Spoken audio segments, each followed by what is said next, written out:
Hello! Aujourd'hui, je voulais vous parler d'un grand moment de solitude.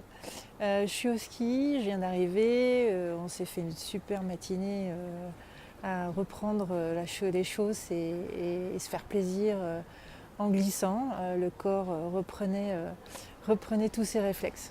Et puis évidemment, après une bonne matinée, voire on a dépassé l'heure du déjeuner, on a envie de se poser, de trouver un endroit sympa où manger.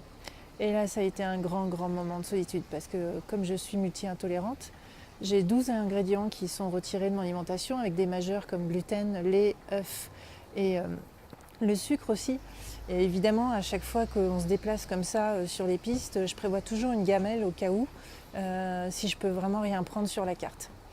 Et du coup, là, on avait trouvé un resto. Dans la carte, il y avait très très peu de choses que je pouvais prendre, à part un poulet rôti et peut-être une salade.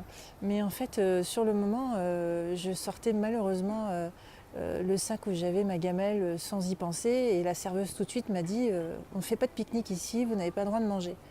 On est 6, donc j'étais la 6e personne et j'étais prête à consommer quelque chose. C'était pas le sujet.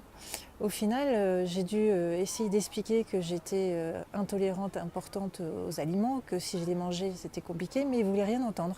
En fait, pour eux, c'était une forme de pique-nique et donc je n'avais pas le droit de manger dans leur restaurant, même si j'étais avec 5 autres personnes qui allaient commander tous leurs plats, leurs desserts et qui étaient déjà en train de commander leur bière.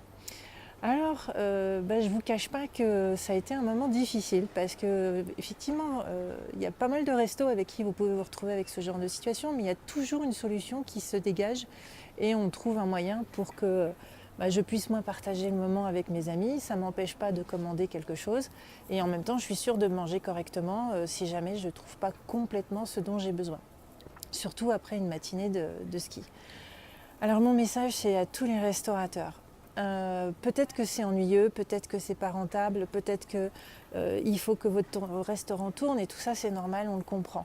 Mais s'il vous plaît, on est de plus en plus nombreux à avoir en fait ces problèmes d'alimentation et pour nous c'est très très très dur de pouvoir se retrouver dans une situation aussi négative, aussi agressive et en fin de compte de se faire virer par le resto parce que la personne, le chef, le patron n'a pas accepté le fait qu'on puisse dialoguer sur ce sujet et a considéré qu'en fait on était simplement en train de lui tenir tête. Alors ce patron, c'est le restaurant Les RL à Alpe d'Huez, donc je vous le déconseille pour tous ceux qui sont comme moi. J'espère sinon que vous arrivez à dialoguer avec lui. Et surtout, j'utilise cette vidéo pour faire un peu de militantisme et dire ce n'est pas normal que nous, allergiques, intolérants, personnes qui devons gérer notre alimentation pour des raisons de santé, on soit obligés de se justifier, de se retrouver comme des malpropres, comme si on était des handicapés. Et d'ailleurs, l'handicapé à un fauteuil, il ne serait même pas accepté à mon avis. En fin de compte, qui vient préoccuper le chef uniquement sur sa rentabilité et le fait qu'il ait du flux qui tourne. Alors voilà, ce message il est positif et négatif, il est de dire essayons de changer les mentalités et ne continuons pas à fonctionner comme ça. Le dialogue peut s'instaurer, on peut vraiment trouver des solutions, mais s'il vous plaît, ne nous jetez pas de vos restaurants, surtout quand on est avec ses amis.